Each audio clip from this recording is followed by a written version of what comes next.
Hantaki 2024 ki Women's Day lakpasida ahanba maktada aihakna eikhoi gi lamdam sida leiriba nupi khudingmakki mafamda yamna nungairaba harauba Women's Day ama oirasi haibasi ai phongdokjaningi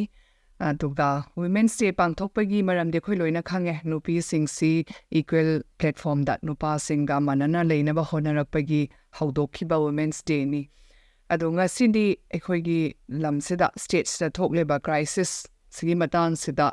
hayo hairagadi nupi gi role si aina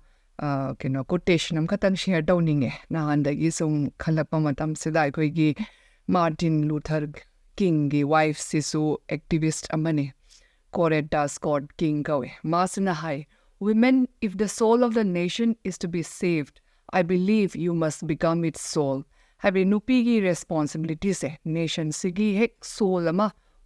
oiraga eikhoi khandaraga peace eikhoi gi nupi gi phazarba eikhoi gi magun sing peace ki peace ta pushilak pangamba adagi akhang kanba sigumba ase eikhoi buthopa matamne na khalle habdi violence lomna chathadabida yamna wakhan pukning chetna khandaraga khongthang thangsinba matam yaure haibasi ai phongdokjage ado hairiba thodang si nupi eikhoi gi role yam chawe nupa dagi hena aduna mama oibi machi oibi gi role sing asi ningthina eikhoi uthokpiraga phadabiraga phajana channel achum chumna maipu puminaraga eikhoi gi hana